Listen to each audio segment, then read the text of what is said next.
दोनों ने काम किस पे किया था? बच्चे की सोच के विकास को समझना। यानी बच्चे की जो सोच है, जो थॉट्स हैं उसके, वो कैसे डेवलप हो रहे हैं, कैसे चल रहे हैं, कैसे बन रहे हैं, उसके थॉट्स कैसे बन रहे हैं, लैंग्वेज कैसे बन रही है। ये आपके जो बैठे हैं ये इधर साइड में, लेफ्ट साइड में, आपके में पता नहीं जिन्होंने सिगार लगा रखा है, ये हैं जीन पियाजे सर और ये वाइगॉट्स्की। ये पिक्चर से भी यहाँ से बहुत साफ क्लियर है। अब उसके बाद देखते हैं इन्होंने थ्योरी दी कैसे, क्या इन्होंने सोचना शुरू किया दोनों लोगों ने। मेरी स्क्रीन दिख रही है सभी को? जी जी सर, दिख सर। रही है। ओके, चलिए। Yes sir. तो अब कंटिन्यू करते हैं। एक मौलिक प्रश्न जो इन दोनों के दिमाग में चला, जो दोनों के दिमाग में यही एक प्रश्न आया था कि बच्चे का दिमाग कैसे विकसित होता है, यानी बच्चा कैसे अपने दिमाग को बढ़ाता है या दिमाग उसका विकसित होता है। ये दोनों के दिमाग में एक प्रश्न था, लेकिन दोनों ने काफी हद तक एक दूसरे से मिलती जुलती थ्योरी दी, लेकिन उसमें फिर भी बहुत सी भिन्नताएं थीं और जो भाषा के लेवल पर जो भिन्नताएं थी वो बहुत ज़्यादा थी। उसको एक एज ए द्वंद्व के रूप में भी माना गया और उसको, लेकिन बाद में उसको हल मिले, उसके मतलब पक्ष विपक्ष में प्रमाण मिले और उससे हमने क्लियर किया कि कौन ज़्यादा बेटर था इस थ्योरी में। तो यानी कैसे डेवलप हो रहा है ब्रेन, इस पर दोनों ने सोचा। तो गहरे सवालों में से एक सवाल था, दो समकालीन विचारकों, एक थे स्विस जीव वैज्ञानिक प्याजे और दूसरे थे रूसी मनोवैज्ञानिक वाइगॉत्स्की। इन दोनों ने देखा और इन दोनों ने इतनी बड़ी क्रांति ला दी पूरे एजुकेशन सिस्टम में, यानी कि बाल मनोविज्ञान में। इसलिए दोनों को सबसे ज्यादा महत्व दिया जाता है।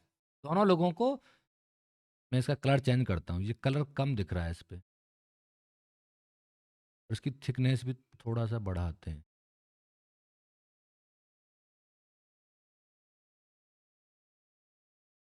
दिख पा रहा है आपको मेरी वो चलता हुआ कर्सर? हाँ जी सर, दिख रहा है। ठीक है, अब ठीक है।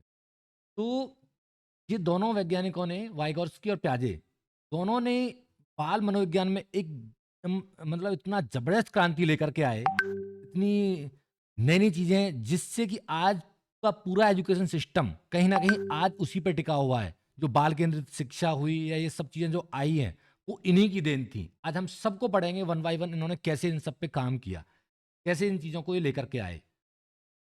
देखते हैं, उन्होंने बाल मनोविज्ञान में क्रांति ला दी, लेकिन वे बहुत अलग निष्कर्षों पर पहुंचे और यह उनकी परिस्थिति उनके महान बौद्धिक द्वंद्व और हमारी समझ के लिए उसके अर्थ की पड़ताल कर रही थी। अब वो क्या है इन्होंने किया है, इनको वन बाय वन समझेंगे और दोनों में फिर कंपेरिजन समझेंगे। अब देखिए सोच में कैसे फर्क था। ये पहला ही क्वेश्चन है जो अनेकों बार आपके सामने दिख चुका है और आ चुका है, और आपके क्वेश्चन पेपर्स में अनेकों बार आपको मिल जाएगा देखने को कि प्याजे जो सोचता था, यानी बच्चा कैसे सोचता है, उसके लिए जो जवाब था प्याजे का क्या जवाब था? बच्चा एक अकेला वैज्ञानिक है। उसके दिमाग में क्या था, प्याजे ने क्या सोचा हुआ था, क्या सोच के चलता था वो, कि बच्चा एक अकेला वैज्ञानिक है, यानी इसको कोई नहीं सिखाता, ये खुद से सीखता है। बस एक्टिव लर्नर की तरह से वो खुद से चीजें सीखता है, खुद से ही सब चीजें करता है। उसको केवल और केवल हम एज ए सपोर्ट होते हैं, फैसिलिटेटर होते हैं, उसके जो भी टीचर्स होते हैं सब। यानी अपने आप में ये अकेला वैज्ञानिक है, यानी वो अपने आप, जैसे यहां आप देख रहे हैं, वो अपने दिमाग के साथ रेड़ बुन करता रहता है चीजों की और वो समझता रहता है धीरे धीरे अपने आप। ये क्वेश्चन अनेकों बार आ चुका है। ये क्वेश्चन प्याजे के अनुसार सीखना खोज की एक स्वतंत्र यात्रा है। प्याजे ने क्या माना है सीखने को?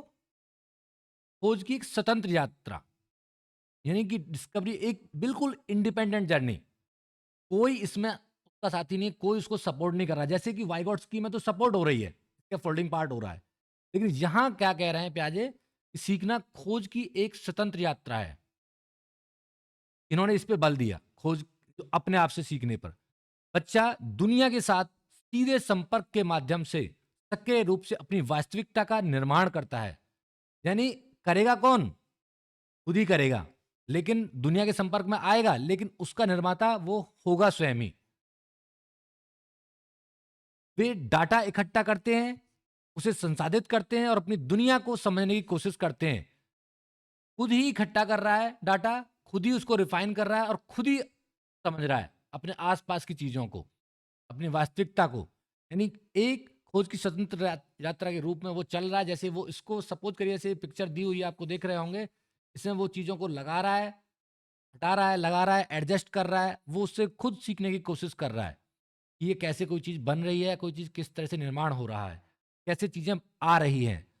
उनमें जो सबसे बेस्ट पार्ट थे उसके, जो कुछ एक महत्वपूर्ण तथ्य थे जिनको लेकर के हम लोग आगे बढ़े, जो उसके मेन कॉन्सेप्ट थे, उनमें एक आता है स्कीमा, जो आपको बहुत भर-भर के मिलेगा ये शब्द। आप देखते होंगे अनेकों जगह आपको मिलता है। जब पियाजे की थ्योरी आप पढ़ेंगे तो स्कीमा, लोगों के दिमाग में ये रहता है कि ये स्कीमा है क्या? क्या नई बला आ गई है ये स्कीमा? कैसे क्या समझें इसको हम? ये बहुत आसान शब्दों में मैं आपसे डिस्कस करता हूँ। स्कीमा क्या है? ज्ञान को व्यवस्थित करने वाले मानसिक ढांचे। मतलब जो कॉग्निटिव स्ट्रक्चर्स होती हैं आपके दिमाग में, जो पिक्चर्स या स्ट्रक्चर्स जो बनती हैं, वही स्कीमा है, कुछ भी नहीं है। यानी अब आपका अगला जो ज्ञान है वो कहीं ना कहीं इन स्कीमाओं के आधार पर ही निर्मित हो रहा होगा।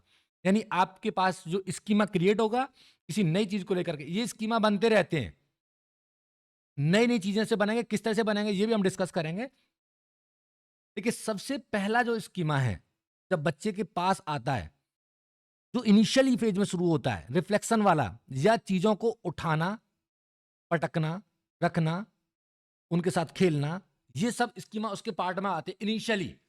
जो सकिंग वाला पार्ट है वो भी आता है। ये स्कीमा यानी अब वो ही उसके ज्ञान के स्रोत बनते हैं, वही उसके ज्ञान के स्रोत बनते हैं। यानी जैसे वो किसी चीज को उठा रहा है या खाने के लिए कोई चीज उठा रहा है और उसको खाने के लिए मुंह में लेके जा रहा है, तो उसने उसको जोड़ लिया किसी दूसरी चीज के साथ। यानी जैसे वो खाने के लिए कोई चीज उठा करके मुंह में ले जाता है, वैसी अन्य चीजों को ले जाने लगा अपने मुंह में, उनको उठा करके और अपने मुंह की तरफ ले जाने लगा। यानी जो उसका ज्ञान का एक नेचर बना हुआ था, जो उसके पास मेंटल स्ट्रक्चर्स थे किसी चीज को उठा करके खाने के लिए, सेम वहां रिफ्लेक्ट होने शुरू हुए। दूसरे पार्ट में ये देखें, मैं दूसरा इसका और एग्जाम्पल लेता हूं। जैसे मान लो उसने अपने दिमाग में एक कुत्ते को लेकर के एक स्कीमा क्रिएट कर लिया। स्कीमा मतलब उसका मानसिक ढांचा बना लिया कि कुत्ता जो होता है उसके 4 पैर होते हैं, इतनी हाइट होती है, ऐसे नाक, आंख, कान, एक्सेट्रा एक्सेट्रा। उसका एक मानसिक ढांचा तैयार कर लिया और अपना एक मेंटल स्ट्रक्चर बना लिया कि इस तरह का होता है कुत्ता। उसका पूरा एक खाका तैयार कर लेना एक तरह से स्कीमा। अब लेकिन अब जब वो देखता है घोड़े को, तो अब सोचिए, अब वो उसके स्कीमा में फिट बैठेगा क्या? इज इट पॉसिबल कि वो उसके उस स्कीमा में फिट बैठ जाए? नहीं। अब उसको, अब जैसे वो घोड़े को देखेगा तो उसमें क्या आएगा? यानी कि डिसइक्विलिब्रियम, असाम्य अवस्था आएगी। असाम्य की अवस्था आएगी। उस असाम्य की अवस्था को जब असाम्य आएगा, यानी अनइक्विलिब्रियम स्टेज आएगी, उसको एडजस्ट करने के लिए 2 प्रक्रियाएं होती हुई दिखेंगी। क्या है वो दोनों प्रक्रियाएं? यानी जब तक वो उस नई समस्या जो थोड़ा जो आया है, जब तक उसको एडॉप्ट नहीं कर लेगा, एक नया स्कीमा उसके लिए नहीं बना लेगा या उसी में एडजस्ट नहीं कर लेगा, तब तक वो नहीं रुकेगा। उसको वो समझने की कोशिश करता रहेगा खुद से। तो उसके लिए 2 प्रक्रियाएं आई, जो एकोमोडेशन आपका और एसिमुलेशन। यानी आत्मसातकरण करेगा या तो वो, यानी जो नई जानकारी जो उसको मिल रही है तो मौजूदा स्कीमा में फिट करना, नई जानकारी को अपने प्रीवियस जो हमारा स्कीमा है उसी में फिट करके उसको एडजस्ट कर लेना। या दूसरा तरीका उसके पास क्या है कि नई जानकारी को शामिल करने के लिए मौजूदा स्कीमा को बदल लेना। यानी जो उसके पास स्कीमा, यानी मान लीजिए जो अभी उसके पास एक क्या था, कुत्ते का स्कीमा था, यानी उसका स्ट्रक्चर था, मेंटल स्ट्रक्चर या ढांचा जो बना रखा था उसने अपने दिमाग में कुत्ते के लिए कि वो ऐसा होता है, 4 पैर हैं, ये है, वो है, पूंछ है, एक्सेट्रा। अब उसको जब वो आत्मसात कर रहा है तो किस रूप में कर रहा है? नई जानकारी को मौजूदा स्कीमा में फिट करना। उसको वो यदि इस रूप में कर रहा है ये है कुत्ता ही लेकिन थोड़ा बड़े आकार का है। अब मेरी बात को समझना, उसने यदि वो ऐसे करता है और जनरली करते हैं बच्चे, उसको ऐसा फील होता है कि ये है तो कुत्ते की तरह ही लेकिन ये बड़ा है कुछ ऐसा। मतलब मेरा एक इमेजिनेशन है बच्चे की जो अभी चल रही, छोटा बच्चा है। तो नई जानकारी को जो मौजूदा स्ट्रक्चर है उसके पास कुत्ते की या बिल्ली की इस तरह की, तो उसी में वो बिठाने की कोशिश करता है उसको। यानी कि वो है तो उसी तरह का लेकिन थोड़ा-सा बड़ा है। लेकिन फिर जब वो देखता है उसमें कुछ उसकी क्वालिटीज़, उसकी भिन्नताएँ, उसके स्ट्रक्चर्स, नेचर सब चीज़ें, तो वो फिर नई जानकारी को नए तरीके से एक नया स्कीमा बना करके, नई जानकारी को शामिल करने के लिए मौजूदा स्कीमा जो रहता है, उसमें कुछ फेरबदल कर देता है और उसको अभी ये कुत्ते के रूप में जो आत्मसातकरण कर रहा था उसको वो एक बड़े कुत्ते के रूप में, उसको वो अब क्या कर देता है अपने उस स्कीमा में थोड़ा-सा चेंजेज़ करके और वो उसको एज़ ए घोड़े के रूप में, हॉर्स के रूप में एक्सेप्ट कर लेता है। यानी अपने स्कीमा में चेंज करके।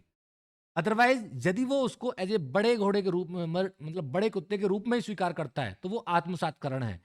लेकिन जब यदि उसने अपने उस स्कीमा में उसकी कुछ क्वालिटी के बिहाफ़ पर अपने स्कीमा को चेंज करके उसको घोड़े के रूप में स्वीकार किया, अब उसने क्या कर दिया वहाँ पर एक्कोमोडेशन कर दिया, समायोजन कर दिया। ठीक है? क्योंकि उसकी नई जानकारियों को शामिल करके अपने मौजूदा जो स्कीमा था उसमें उसको फिट करने के लिए कोशिश करी, जब नहीं कर पाया तो उसमें थोड़ा-सा चेंज करके उसने दूसरा स्कीमा एक बना लिया उसको। तो आपने ये देखा उसका ज्ञान किस तरह से जैसी वो प्रॉब्लम आ रही है, कोई भी जैसी प्रॉब्लम आई उसके सामने, तो जो उसके पास ज्ञान के व्यवस्थित एक मेंटल स्ट्रक्चर्स थे, वो एक्टिव स्टेज में होते हैं और वो एनिक्विलिब्रियम स्टेज से इक्विलिब्रियम स्टेज में आने की कोशिश करते हैं, यानी एसिमिलेशन के द्वारा या एकोमोडेशन के द्वारा। यानी वो यदि पुरानी जानकारी को ही एज इट इज़ एडॉप्ट करने की कोशिश करता है, उसमें थोड़े चेंजेस भी नहीं करता है, उसको मतलब ऐसा मान लिया बस उसने कि छोटा है, ये बड़ा कुत्ते के रूप में उसको स्वीकार कर रहा है, एज इट इज़। मौजूदा स्कीमा में फिट करने की कोशिश करता है और वो जनरली बच्चे ऐसे ही करते हैं शुरुआत में। लेकिन वो धीरे-धीरे फिर जब उसकी चीज़ों को समझते हैं, तो उनके लिए वो एक नया स्कीमा तैयार हो जाता है, तो बदलाव कर लेते हैं वो। उन बदलाव कर लेते हैं, वो समायोजन होता है। तो आप समझ चुके होंगे तीनों शब्दों को स्कीमा, आत्मसातकरण और समायोजन, जो अक्सर यहाँ बहुत सताता है हमको, बार-बार आता है। नेक्स्ट हम आगे बढ़ते हैं। अब देखते हैं, ये बहुत शॉर्ट और संक्षेप में हम लोग यहाँ पे देखेंगे। पियाजे के संज्ञानात्मक विकास के चरण, ये इन्होंने कैसे बताया, कैसे चल रहा है वो बच्चा, कैसे अडॉप्ट कर रहा है। जो ज़रूरी चीज़ें हैं बस केवल हम वो डिस्कस कर रहे हैं यहाँ पर। पियाजे का मानना था कि बच्चे 4 सार्वभौमिक चरणों से गुजरते हैं। यह एक कठोर सीढ़ी की तरह है, जिसे हर बच्चे को एक ही क्रम में चढ़ना होता है। विकास, एक इम्पोर्टेंट चीज़ देखिए इन्होंने क्या कहा, विकास सीखने से पहले होता है। यानी सीखना बाद में उन्होंने लिया, जबकि वाइगॉट्स्की सीखने को पहले लाए, विकास को बाद में लाए। ये क्या कह रहे हैं कि विकास सीखने से पहले होता है। अब इन पर भी डिस्कस करेंगे वो कैसे उन्होंने कहा, ये क्यों उन्होंने कहा, क्यों ऐसी चीजें इन्होंने बोली, इन पर थोड़ा सा समझेंगे। यही डिफरेंसेज हैं इनके बस। तो प्याजे क्या मान रहा था कि बच्चा 4 जो स्टेज हैं, फर्स्ट, सेकंड, थर्ड, फोर्थ, चारों स्टेजों से, इन चारों स्टेज से गुजरेगा बच्चा। और कोई भी बच्चा ऐसा नहीं है जो एक स्टेज को छोड़ करके तीसरी स्टेज पे पहुंच जाए, दूसरी को छोड़ करके, उसको गुजरना ही पड़ेगा। और सबके लिए एक यही सीक्वेंस है, वो ऐसे ही जाएगा 1 2 3 4, चारों लेवलों को वो पार करता हुआ जाएगा। कोई ऐसा बच्चा नहीं है कि वो एक चरण को छोड़ दूसरे में पहुंच जाए। यानी जब एक चरण जो है उसका फर्स्ट स्टेप जो, जब वो मैच्योर हो जाएगा उसमें, तो सेकंड स्टेप पे जाएगा। जब उसमें मैच्योरेशन आएगी तो थर्ड स्टेप पे जाएगा। थर्ड में मैच्योरेशन आएगी तो फोर्थ स्टेप पे जाएगा। वो मैच्योरेशन पार्ट के साथ, यानी वो कहते थे कि जब तक वो मैच्योर नहीं है, उसका विकास नहीं हुआ पूरा, तो वो उस लेवल की चीज़ों को नहीं सीखेगा। इसीलिए इन्होंने कहा कि विकास सीखने से पहले होता है। यानी पहले उसका डेवलपमेंट होगा, उसके बाद उन चीज़ों को वो सीखेगा। पहले उसका उस स्टेज के हिसाब से डेवलपमेंट आएगा, तब वो उसको सीखेगा। जबकि वाइगॉट्स्की ने इसका विरोध किया था, मैं उसका एग्जाम्पल भी दूंगा। जो इन्होंने कहा उसके अपोजिट में उन्होंने चीजें रखी। फिर चलिए आगे बढ़ते हैं, थोड़ा सा फास्ट भी चलते रहें ताकि चीजें हम समझ पाएं। सब चीजों को, दोनों थ्योरियों को इकट्ठा हम करके आज पढ़ रहे हैं। तो ये एक कठोर सीढ़ी की तरह है जिसमें हर बच्चे को एक ही क्रम में चढ़ना था, यानी विकास सीखने से पहले, यानी कि जब स्टेज बाय स्टेज उसकी मैच्योरेशन आएगी उसके बाद उसकी लर्निंग आएगी उन चीजों में, यानी उस स्टेज के अकॉर्डिंग। जैसे संवेदिक गामक अवस्था पहली, सेंसरी स्टेज 0 to 2, अनेकों बार क्वेश्चन होते हैं चारों अवस्थाओं पे, और इसका जो शॉर्ट और सिंपल से सिंपल जो वर्जन है वो आपके सामने है। संवेदी गामक अवस्था, sensory motor stage 0 to 2 year. इसमें क्या होता है? इंद्रियों और क्रियाओं के माध्यम से दुनिया को जानना, सेंसरी मोटर। ये दुनिया को समझ रहा है, यानी अपने ज्ञान को बढ़ा रहा है। केवल किससे? केवल रिफ्लेक्सिव एक्शंस और अपनी इंद्रियों के माध्यम से, उनको छू करके, देख करके, सुन करके अपने ज्ञान में वृद्धि कर रहा है। इंद्रियों और क्रियाओं के माध्यम से दुनिया को जानने की कोशिश कर 0 से 2 ईयर का। और इसमें सबसे इंपॉर्टेंट जो क्वेश्चन है जो बार बार आता है वो है वस्तु स्थायित्व, ऑब्जेक्ट परमानेंस का विकास इसी स्टेज में होता है।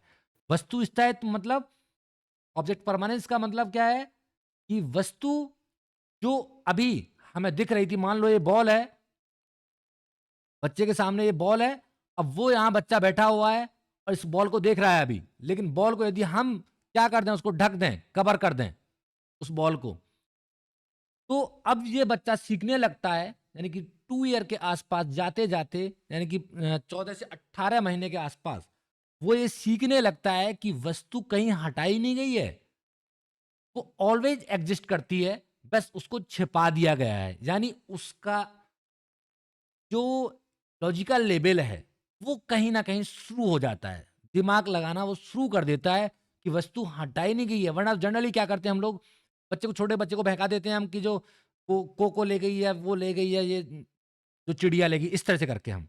लेकिन ऐसा नहीं है, अब वो समझने लगता है कि वस्तु कहीं नहीं गई है, उसको केवल ढक दिया गया है, एग्जिस्ट है वो हमेशा।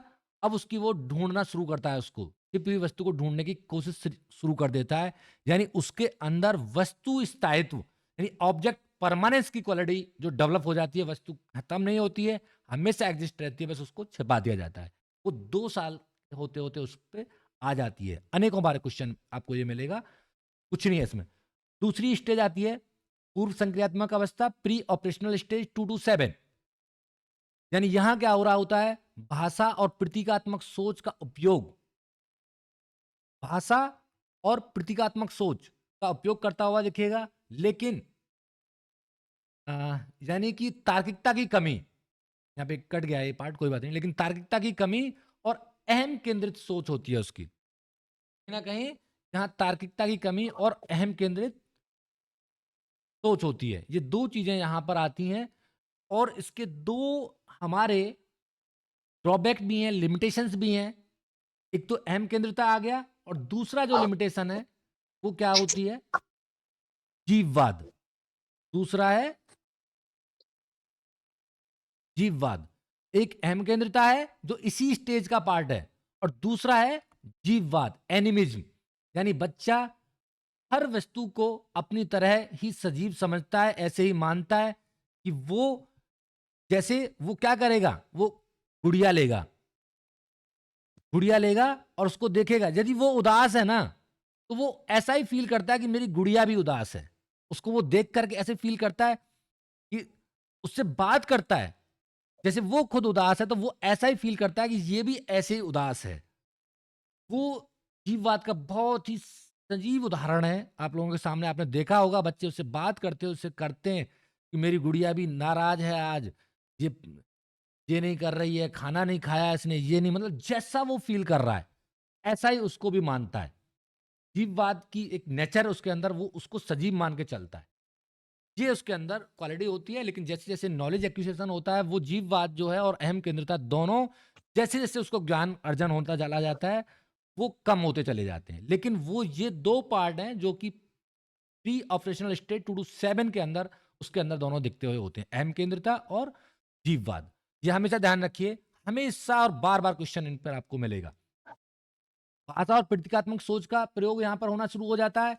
यानी अभी तक बच्चा बोलना करना जैसे वो शुरू करता है 2 के बाद, तो जैसे उसकी मदर मैंने अनेकों बार एग्जाम्पल दिया है। यदि उसकी मदर किसी चीज को कुछ बोल रही है, जैसे यदि सपोज करिए खाना बनाने वाला जो बर्तन है, जैसे कुकर है, उसको वो कुकर कह रही है, तो वो उसको भी क्या कहना शुरू कर देता है, कुकर। यदि किसी चीज को वो बोल रही है फ्लावर फूल, तो वो उसको भी क्या कहना शुरू कर देगा, फूल। मतलब जो उसकी जो लैंग्वेज है वो एडॉप्ट करना शुरू कर देता है उसको, यानी उसकी भाषा और प्रतीकात्मक सोच का उपयोग करना वो शुरू कर देता है। जैसे जैसे वो बोलती हैं कि मदर या उसके जो आसपास के लोग जिन शब्दों का वो प्रयोग करते हैं, वो ऐसे ही उनके लिए शब्दों का प्रयोग करना शुरू कर देता है। वरना क्या उसको पता है ये फूल है? बताइए। जब उसकी मदर ने या किसी नेबर ने या किसी आसपास के लोग ने जब उसको बोला फूल, तो उसने भी उसको क्या बोलना शुरू कर दिया, फूल बोलना शुरू कर दिया। एडॉप्ट कर लिया उस लैंग्वेज को, अनुकरण करके और उसको सीखना शुरू कर दिया।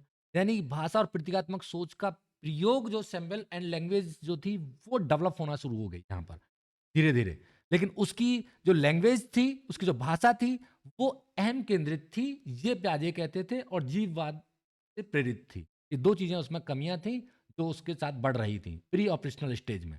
लेकिन अब थोड़ा और बड़ा होता है, 7 to 11 ईयर मूर्त संक्रियात्मक अवस्था, 7 to 11 ईयर, यानी मूर्त घटनाओं के बारे में तार्किक सोच, जो मूर्त घटनाएं हैं उनके बारे में उसकी अब क्या होने लगा है, सोच तार्किक होने लगी है। यानी अब वो चीजों को कॉन्क्रीट फॉर्म में समझने लगा है। यानी ये बहुत ही इंपॉर्टेंट और बहुत अच्छी स्टेज होती है, जहां पर आप बच्चे को जो चाहें आप दे सकते हैं, जितना चाहें आप उसको दे सकते हैं और पढ़ा सकते हैं। बस आपको केवल आवश्यकता है, केवल किसी भी चीज को जिसको आप समझाना चाहते हैं उसका कॉन्क्रीट फॉर्म, उसका मूर्त रूप उसके सामने रखिए। एज ए, जैसे कि अक्सर कहा जाता है एज ए टीएलएम में, टीएलएम टीएलएम टीएलएम हल्ला मचता है, वो क्यों?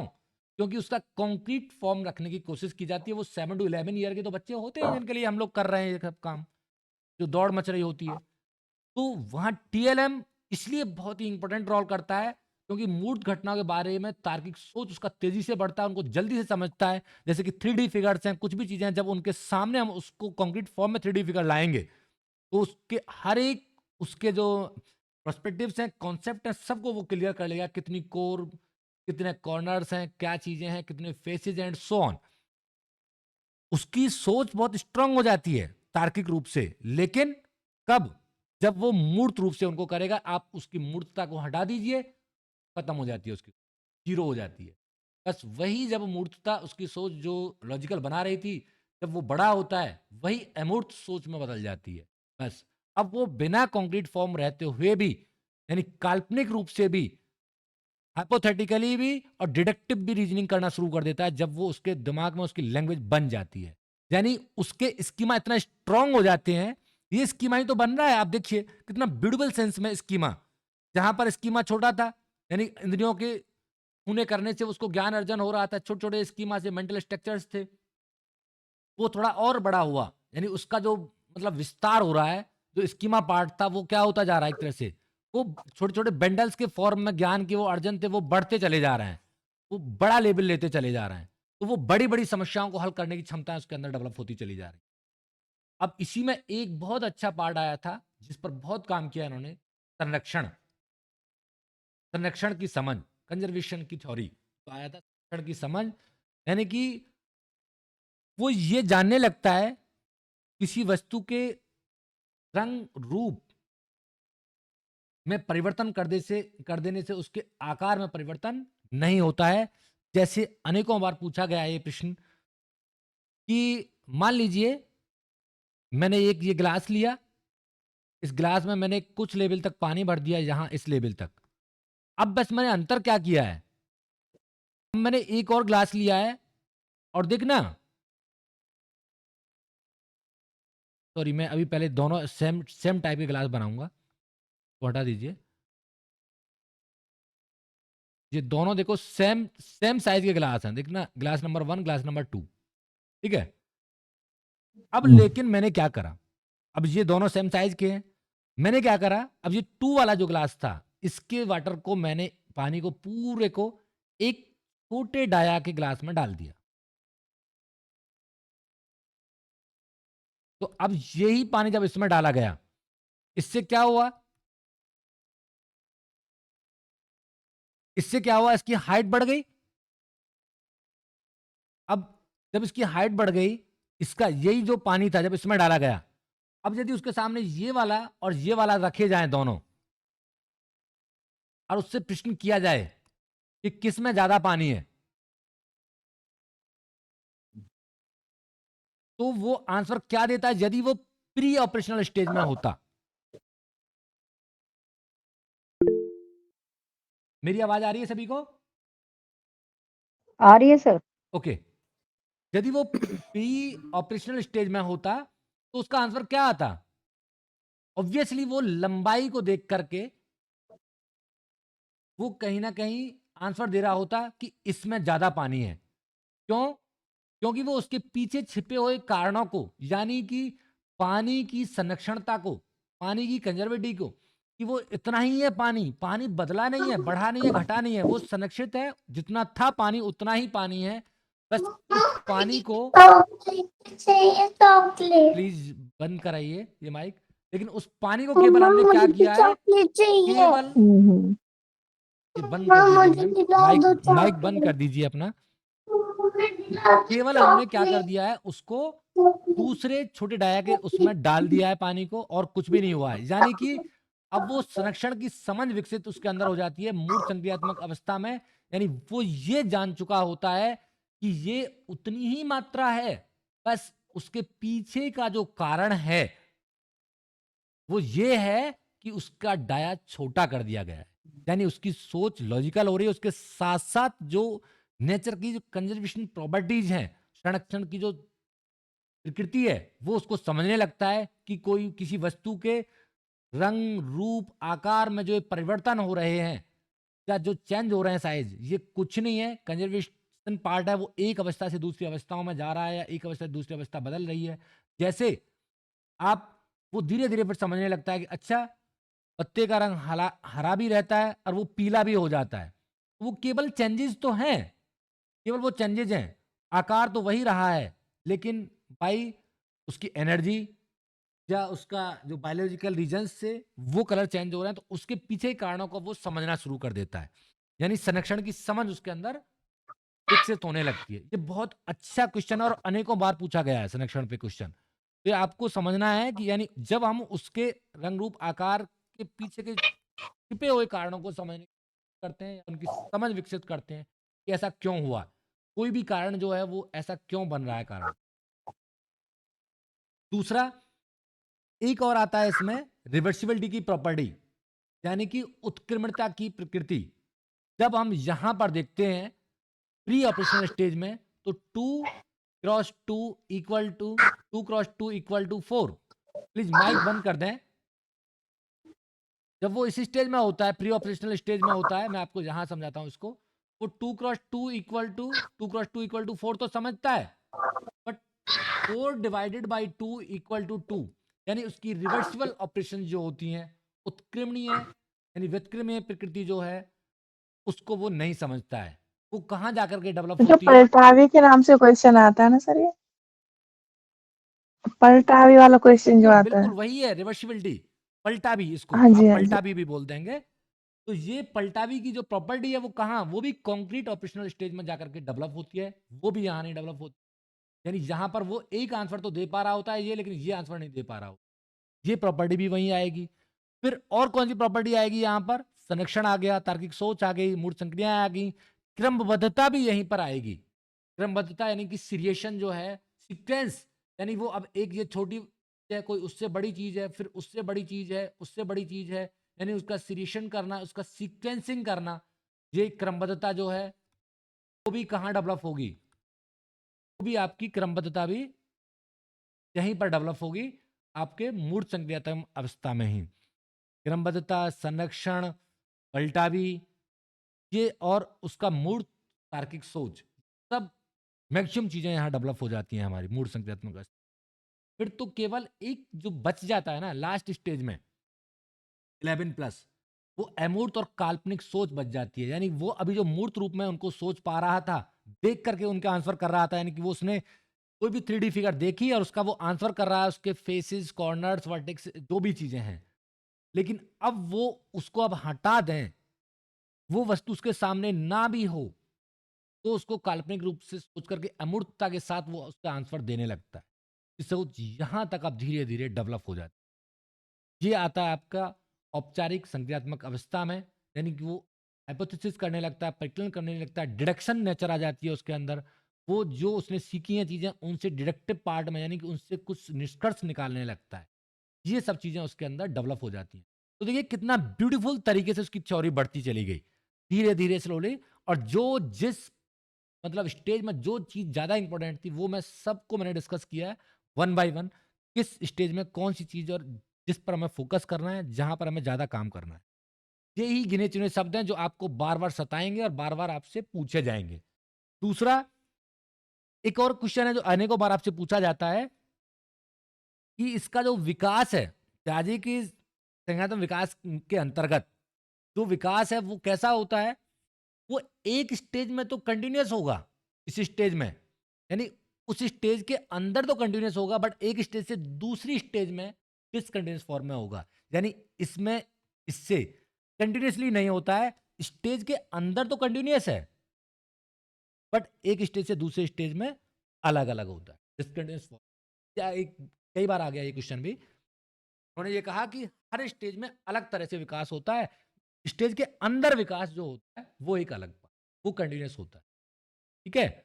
और एक जब स्टेज हमारी मैच्योर हो जाती है, डेवलप हो जाती है, उसके बाद ही उस लेवल की चीजें वो सीख पाता है। यानी उनका कहना था कि जब बच्चा मैच्योर हो जाएगा, इतना विकसित हो जाएगा, इतना विकास उसका हो जाएगा, तो उसे 7 साल का बच्चा, तब ही वो बच्चा इन चीजों को सीख पाएगा, भाषा या प्रतिमा, ये सब चीजें।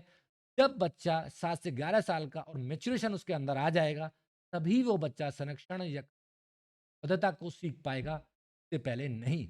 यानी उनका कहना था मेच्योरेशन जब उस लेवल की आ जाएगी, उस पर उस स्टेज की मेच्योरेशन आ जाएगी, देन लर्निंग आएगी। यानी विकास सीखने से पहले होता है, ये उनका कहना था।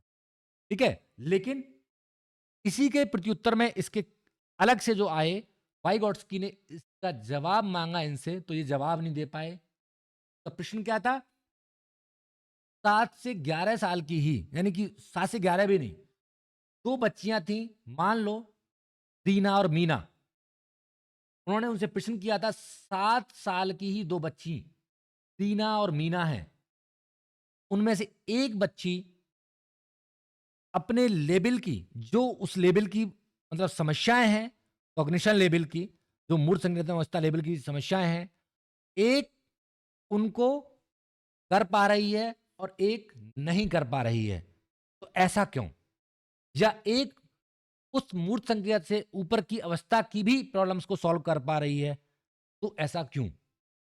यदि आप ये कहते हैं कि वो उस स्टेज पर उस लेवल की सारी चीजें विकसित हो जाएंगी, उसके अंदर वो उसको अटेंड कर लेगी, इतना सीख लेगी, तो वो उसका आंसर नहीं दे पाए थे त्याजे जी कि 7 साल की जब दोनों बच्चियां हैं तो उनका तो फिर मैच्योरेशन लेवल सेम हो गया था, तो फिर तो उनको वो सारी चीजें आ जानी चाहिए थी। लेकिन ये बच्ची तो 7 साल की अवस्था की भी चीजें थी, उनको सॉल्व नहीं कर पा रही थी, और ये 7 से ऊपर की भी जो लेवल की जो चीजें थी उनको भी सॉल्व कर पा रही थी। तो ऐसा डिफरेंस क्यों हुआ? इसका आंसर इनके पास नहीं था। उसको फिर वाइगोट्स्की ने बताया, अपनी आगे जो थ्योरी है उसमें हम कैसे उन्होंने। तो चलिए नेक्स्ट आगे बढ़ते हैं। अब वाइगोट्स्की की, अब यहां पे आती है तो समझना। देखिए पिक्चर बता रही है, बहुत कुछ बयां कर रही है ये पिक्चर, जिसमें एक व्यक्ति का हाथ है, ये बच्चे के हाथ के साथ में थमा हुआ है, कुछ चीज थमे हुए हैं। तो समझ लो इनका किस तरह से थ्योरी बढ़ रही है।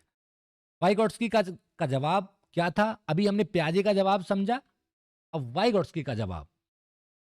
प्याजे ने क्या कहा? बच्चा स्वतंत्र रूप से, भूल गए, बच्चा एक अकेला वैज्ञानिक है और स्वतंत्र रूप से सोचता है और सीखता है। सीखना खोज की एक स्वतंत्र अवस्था है। लेकिन वाइगोट्स्की क्या कह रहे हैं, अब इसको समझते हैं। बच्चा एक सामाजिक प्रशिक्षु है, ये स्वतंत्र रूप से नहीं सीख रहा है। देख रहे हैं वाइगॉट्स्की का जवाब क्या आया? प्याजे का जवाब आया स्वतंत्र रूप से एक नन्हा वैज्ञानिक। वाइगॉट्स्की का जवाब आया बच्चा एक सामाजिक प्रशिक्षु है, ट्रेनी है।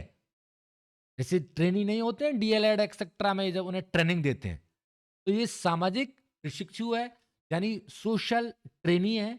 वहां से समाज से चीजें सीखता है और अपने को डेवलप करता है। बहुत साफ शब्दों में दोनों की थ्योरी बिल्कुल एकदम डिफरेंट है, क्लियर है। यहां समाज का रोल उन्होंने नहीं बताया, यहां इन्होंने सामाजिक प्रशिक्षु बता दिया इसको। अब देखिए क्या कहना चाह रहे हैं वो। मानना था कि सीखना मौलिक रूप से सामाजिक है। सीखना क्या है? सामाजिक है, मौलिक रूप से सामाजिक है। विकास विकास अलगाव में नहीं खोजा जाता। जबकि वो विकास को पहले बता रहे थे, उसके बाद में किसको बोल रहे थे? उसके बाद में सीखना सीखना बोल रहे थे। जबकि सीखना यहां विकास के पर बाद सीखना। विकास अलगाव में नहीं खोजा जाता, बल्कि संस्कृति, भाषा और अधिक जानकार यानी अन्य मोर नॉलेजेबल अदर्स, एमकेओ। एमकेओ से भी क्वेश्चन बनता है कभी कभी। मोर नॉलेजेबल अदर्स के मार्गदर्शन के माध्यम से सह निर्मित होता है, यानी स्वतंत्र रूप से अलग से नहीं होता है विकास। अलगाव में नहीं खोजा जाता, बल्कि संस्कृति, भाषा और अधिक जानकार के मार्गदर्शन के माध्यम से सह निर्मित होता है। यानी यही इनकी थ्योरी सोशियल कल्चर थ्योरी बनी, सामाजिक सांस्कृतिक सिद्धांत बना। सोशल कल्चर थ्योरी यानी कि विकास सामाजिक और सांस्कृतिक संदर्भ से अविभाज्य है, इनके बिना संभव नहीं है। उसको ही लेकर के संभव है, और इसी से वो आंसर दे पाएंगे उन 7 साल की दोनों बच्चियों के मीना का, कि वो क्यों एक ज्यादा सीख पाई उसी लेवल पर, उसी एक कॉग्निशन लेवल पर ही वो ज्यादा क्यों समझ पाई और वो कम क्यों समझ पाई। तो इन्होंने इसका जवाब दिया अपना समीपस्थ विकास का क्षेत्र, Z-PD zone of proximal development. और सिंपल शब्दों में मैं आपको इसको समझाने की कोशिश करता हूं। कुछ नहीं होता है, देखिए एक ये लेवल होता है और एक ये लेवल होता है। 2 लेवल हैं हमारे। आप देख पा रहे हैं लेवल मेरे इस पे जो मैं खींच रहा हूं? जी सर। ये 2 लेवल हैं। अब एक तो होता है जो जिस लेवल पर बच्चा अपने कार्यों को स्वयं कर लेता है, ठीक है। और एक वो लेवल होता है जहां पर वो अपने कार्यों को स्वयं नहीं कर पाएगा, यानी ये तो उसका रियल लेवल मान लीजिए इसको, जब वो अपने कार्यों को स्वयं अपने तरह से कर लेगा। और एक ये वो लेवल है जहां पर बच्चा अपने कार्यों को नहीं कर पाएगा बिना किसी के मार्गदर्शन या सहायता के, यानी कि इसका प्रोबेबल लेवल, संभाव्य विकास का लेवल या प्रोबेबल लेवल है, यानी जो स्वयं नहीं कर पा रहा है। तो ये जो एक पुल है, इसको पाटा जाता है। जो रियल विकास था उसका जितना वो जानता था, और जो वो प्रोबेबल लेवल था जहां वो जा सकता था, उसके बीच में उस पुल को पाटते हैं हम। और वो पाटने का माध्यम होता है पाड़ या मचान। जनरली भी आपने देखा होगा कि जब एक नदी बह रही है तो दोनों सिरों को किससे मिलाएंगे आप? पहाड़ या मचान से मिलाएंगे। प्लीज माइक बंद कर दें। तो हम एक लेवल से दूसरे लेवल पर जा रहे हैं, तो उसके लिए पहाड़ या मचान या स्केप फोल्डिंग या आलंबन, मैंने कई शब्दों का प्रयोग किया, पहाड़, मचान, स्केप फोल्डिंग या आलंबन, ये भी है। 1 2 3 4 शब्द हैं, ये अक्सर भर भर के आपसे पूछे जाते हैं। इन्हीं के द्वारा ये उन कार्यों की रेंज होती है कि वो कार्य हैं जो वो बिना वयस्कों की सहायता के नहीं कर सकता। और इसी को ही हम क्या बोलते हैं? Zone of proximal development. एक बच्चा मार्गदर्शन के साथ क्या कर सकता है और अकेले क्या कर सकता है के बीच का अंतर, यानी ये जो अंतर था, ये बिना उसके मार्गदर्शन के साथ ये ऐसा कर पाता था प्रोबेबल लेवल, बिना मार्गदर्शन के ये कराता था, इनके बीच का अंतर, यानी ये उन कार्यों की सूची है, यदि मैं एक दूसरे शब्दों में इसको डिफाइन करूं, जेडपीडी को, जोन ऑफ प्रॉक्सिमल डेवलपमेंट को, ये उन कार्यों की सूची है जिनको बच्चा बिना किसी के सहायता के या अपने से ज्यादा नॉलेजेबल अदर्स की सहायता के बिना नहीं कर सकता था। वही क्या था? जोन ऑफ प्रॉक्सिमल डेवलपमेंट, समीपस्थ विकास का क्षेत्र। ठीक है, ये वो क्षेत्र था, जो कार्यों की वो सूची थी जिनको वो स्वयं नहीं कर सकता था। जैसी उसको सहायता मिली, किसी भी द्वारा मार्गदर्शन मिला, यानी जैसे वो एक कोई क्वेश्चन सॉल्व कर रहा है, अब सोचिए इस पर अनेकों बार क्वेश्चन घुमा फिरा के करेगा, लेकिन है सिंपल। तो समझो, जैसे बच्चा कोई क्वेश्चन कर रहा है, सिंपली क्वेश्चन कर रहा है, लेकिन वो कहीं पे अटक गया, क्वेश्चन को सॉल्व नहीं कर रहा है, कर पा रहा है, या उसको प्रॉब्लम आ रही है, तो हम क्या करते हैं? उसको सिंपल सा उसको एक मार्गदर्शन संकेत रूप में देंगे, या थोड़ा घना कुछ उसको बताएंगे एक सहायता रूप में, कि इसमें यहां पर ऐसा आप कर लीजिए। तो वो तुरंत उसको हमारे उसको संकेत को पकड़ लेता है और उसका आंसर निकाल देता है। तो उसका प्रोबेबल लेवल जो था वहां पहुंच गया वो। तो ये जो संकेत या भाषा या कुछ सहायता छोटा मोटा किसी भी रूप में, यानी उसको जो हम दे रहे हैं, ये सब किसके उदाहरण हैं? पाड़, मचान, स्कैफोल्डिंग। ठीक है, जो अस्थायी सहायता है जो उसको दी जाती है, और उसको जैसे ही वो उस लेवल पे पहुंच जाता है उसको हटा लेते हैं हम। और बहुत अच्छा सा उदाहरण आप देखिए कि जब हम मकान को क्या करते हैं? पाटते हैं, तो हमें पाड़ चाहिए, पाड़ लगाई जाती है जब मचान को हम लेबल देते हैं। लेकिन जब पाड़ लगाते हैं और उस पे लेबल, वो धीरे धीरे क्या होता है, जब लेंटर स्ट्रांग होता है तो हम पाड़ को क्या कर लेते हैं? हटा लेते हैं, वो खुद ही सामर्थ्यवान हो जाता है। सेम यही है इसका फोल्डिंग या पार्ट, जो एक सहायता या संकेत हम उसको देते हैं। प्रक्रिया जो होती है सीखने की प्रक्रिया में, एक विशेषज्ञ द्वारा दिया जाने या प्रदान की जाने वाली अस्थायी सहायता की क्या थी? पार्ट, पॉइंट या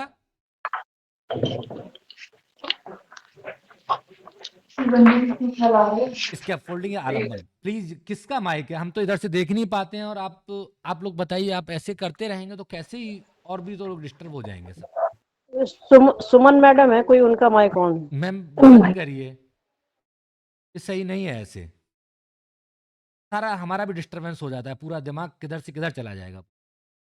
तो समीपस्थ विकास का क्षेत्र आप लोग समझ गए, यानी वो उन कार्यों की सूची जिनको बच्चा बिना किसी अन्य या बिना अदर नॉलेजेबल पर्सन की सहायता के नहीं कर सकता था। वही क्या थे? समीपस्थ विकास का क्षेत्र था। वही कार्यों की सूची थी इसमें जो नहीं कर सकता था। नेक्स्ट हम उसके बाद आते हैं, उसको पार्ट को या उस लेवल को पाटने के लिए जो आवश्यकता थी, पाड़ या मचान या स्कैफोल्डिंग या आलम्बन था, जो हमारे विशेषज्ञ वयस्क या बड़े लोगों के द्वारा उसको दिए जा रहे थे। और यही कारण था कि वो 7 साल की दोनों बच्चियां सेम लेवल की, सेम मैच्योरेशन लेवल की होते हुए एक प्रश्न को हल कर पा रही थी और एक नहीं कर पा रही थी। क्यों?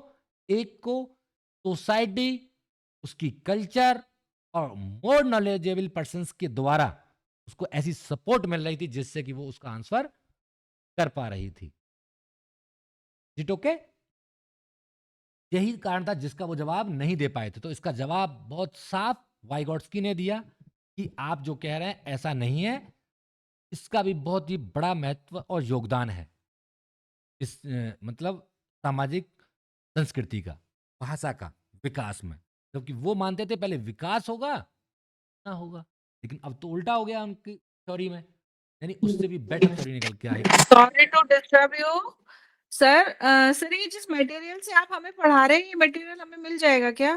बिल्कुल मिलेगा, मैं भेज दूंगा इसको, डोंट वरी। ठीक है sir, okay, thank you. Okay, next आगे बढ़ते हैं हम लोग। अब देखिए आगे और आते हैं। मैंने बहुत ही कॉम्पैक्ट करा है, बहुत छोटे छोटे सूक्ष्म रूप में आप लोगों के लिए मैं निकाल के लाया हूं, उतनी चीजें जितनी जरूरी है बस। अब आइए देखिए दोनों के सिद्धांतों को समझते हैं। अब थोड़ा सा सिद्धांतों का टकराव, मुख्य अंतर। अब ये देखो और मजेदार चीजें आने वाली हैं हम लोगों के साथ में, अब इसको हम सीखेंगे। ये प्याजे हैं इधर और ये वाइगोट्स्की हैं, इसको समझना, जब पूरा क्लियर हो जाएगा आपको, एक भी क्वेश्चन आपका छूटने वाला नहीं है। ये दोनों थ्योरी आज अच्छे से आपने समझ ली तो दोनों थ्योरियों के पूरा कंप्लीट आप आंसर दे पाएंगे, कोई क्वेश्चन नहीं फंसेगा आपका। दोनों की विचारधारा कैसी थी? रचनावादी थी। दोनों की विचारधारा कैसी थी? रचनावादी, कॉन्स्ट्रक्टिविज्म था। दोनों की विचारधारा रचनावादी थी, लेकिन एक जो विचारधारा थी, एक की मुख्य विचारधारा ये संज्ञानात्मक थी, कॉग्निटिव थी, और दूसरी विचारधारा जो थी वाइगॉट्स्की की वो सोशल थी। यानी कि ये संज्ञानात्मक रचनावादी थी और ये सामाजिक रचनावादी थी। दोनों थे तो किससे ही? रचनावादी उससे ही संबंधित थे, साइकोलॉजी से, लेकिन एक कॉग्निटिव से था और एक सोशल से था। ये दोनों की थ्योरी में अंतर है, बस आप समझ जाइए, ये ही मेन आधार है। यहां पर ये कॉग्निटिव पार्ट लेके चल रहे थे, ये सामाजिक पार्ट, ठीक है। यानी ये कहते थे जब उसका ब्रेन कॉग्निटिव पार्ट उतना स्ट्रांग हो जाएगा चीजों को एडॉप्ट करने के लिए, तभी वो सीखेगा। ये कहते थे ऐसा नहीं है, सामाजिक रूप से जब वो चीजों को सीखेगा, उस पर भाषा आएगी, तो उसकी लर्निंग ज्यादा बढ़ेगी। ये अंतर था दोनों की थ्योरी में। दूसरा, आगे आते हैं, सीखने की प्रक्रिया में क्या अंतर था। सीखना एक एकांत गतिविधि है, जो ये कह रहे हैं प्याजे, एकांत गतिविधि है। बच्चे सक्रिय आत्म खोज के माध्यम से सीखते हैं। बहुत ज्यादा इंपॉर्टेंट, अनेकों बार क्वेश्चन बना है। प्याजे के अनुसार बच्चे कैसे सीख रहे हैं? सक्रिय आत्म खोज के, सेल्फ डिस्कवरी, एक तरह से तरीके से आत्म खोज के माध्यम से सीख। जबकि इधर आ जाइए, वाइगॉट्स्की सामाजिक गतिविधि है। सीखना क्या बोला उन्होंने? सामाजिक गतिविधि, यानी बिना समाज के सीखना संभव ही नहीं है। वो तो ये तक कह रहे हैं वाइगॉट्स्की। बच्चों को सीखने और विकसित होने के लिए मार्गदर्शन की है। और यहां पर ये क्या कह रहे हैं? सेल्फ डिस्कवरी मीडियम है, एक्टिव मोड से बच्चा स्वयं से सीखे। दोनों में अंतर समझ में आ गया हमें? क्लियर? आगे बढ़ते हैं। सीखना बनाम विकास बनाम सीखना, पे दोनों का विचार किस तरह से था? तो प्याजे का जो विचार था विकास बनाम सीखना पर, विकास सीखने से पहले होता है। बच्चे तभी सीखते हैं जब वे तैयार होते हैं, मैच्योर होते हैं, उतना उनमें विकास हो चुका हो, इंद्रियां इतनी विकसित हो चुकी हो, तभी वो सीखते हैं। तो ये कहना चाह रहे हैं। जबकि ये क्या कह रहे हैं वाइगॉट्स्की? सीखना विकास को आगे बढ़ाता है। इन्होंने ये कहा कि सीखना विकास को आगे बढ़ाता है, जबकि ये कह रहे हैं विकास के बाद सीखना, सीखने से पहले वो तैयार होगा तब वो सीखेगा। और ये कह रहे हैं नहीं, सीखना विकास को आगे बढ़ाता है। सीखना तेज किया जा सकता है, लर्निंग को फास्ट किया जा सकता है, जैसे कि 7 साल की उन बच्चियों के केस में हुआ। तो ये था उदाहरण। सीखना विकास को आगे बढ़ा सकता है, यानी तेज कर सकता है उसकी गति को, एज ए कैटलिस्ट वर्क कर सकता है। वो मतलब मोटिवेटिव, एज ए प्रेरक के रूप में काम कर सकता है, उसको तेजी से आगे बढ़ा सकता है। तो उसका कॉग्निशन लेवल है, उससे आगे ले जा सकता है। यानी ये उसका एक एड ऑन है, एक सफलता है हमारी। सीखना विकास को आगे बढ़ाता, तेज किया जा सकता है। दूसरा, अब सोचिए, अब भाषा के रूप में इनकी दोनों की सोच क्या थी? भाषा के रूप में देखते हैं। सोच भाषा को निर्देशित करती है, थॉट्स भाषा को निर्देशित कर रहे हैं। यहां देखिए इन्होंने क्या कहा कि सोच जो हमारी थॉट जो यानी विचार जो हैं भाषा को निर्देशित कर रहे हैं। संज्ञानात्मक विकास के कारण भाषा विकसित होती है। यानी वो क्या कह रहे हैं? सोच भाषा को निर्देशित कर रही है, मतलब जब संज्ञानात्मक विकास होगा उसके कारण भाषा विकसित, ये कह रहे हैं। जबकि यानी ये क्या कह रहे थे? ये कह रहे थे कि बच्चे में आत्म केंद्रित जो भाषा हुई है, इगोसेंट्रिक जो हुआ है, वो क्या होगा? वो ज्ञान के अर्जन के दोबारा, यानी उसको वो कमी के रूप में मान रहे थे, उसको वो कमी के रूप में मान रहे थे कि वो ये कह रहे थे कि अभी उसका इतना कॉग्निशन लेवल नहीं हुआ है, संज्ञानात्मक विकास नहीं हुआ है, इस वजह से उसमें वो कमी है। और जैसे ही वो उस कॉग्निशन लेवल पर आएगा, उसकी आत्म केंद्रितता जो भाषा की थी वो खत्म हो जाएगी। यानी संज्ञानात्मक विकास के कारण भाषा विकसित हो रही है, वो ये कह रहे हैं। जबकि ये क्या कह रहे हैं? उलट चल रहे हैं। यानी कि भाषा सोच को निर्देशित करती है। तो क्या कह रहे हैं ये? भाषा सोच को यानी थॉट्स को निर्देशित कर रही है, डायरेक्टेड कर रही है, उसको दिशा दे रही है। और भाषा का उपयोग संज्ञानात्मक विकास की कुंजी है। यानी भाषा क्या कर रही है? उल्टा कॉग्निशन डेवलपमेंट बढ़ा रही है। दोनों में देखो कितना साफ अंतर आ रहे हैं सब। बिल्कुल बिल्कुल क्या कहा गया? सामाजिक प्रभाव। सामाजिक प्रभाव के रूप में देखें दोनों को। प्याजे क्या कह रहे हैं? सामाजिक संपर्क विशेष रूप से साथियों के साथ विकास के लिए महत्वपूर्ण है। सामाजिक संपर्क, सामाजिक प्रभाव के बारे में ये क्या बोल रहे हैं प्याजे? सामाजिक संपर्क विशेष रूप से साथियों के साथ विकास के लिए महत्वपूर्ण है। जबकि ये क्या कह रहे हैं? सामाजिक संपर्क और संस्कृति विकास को दृढ़ता से प्रभावित करते हैं।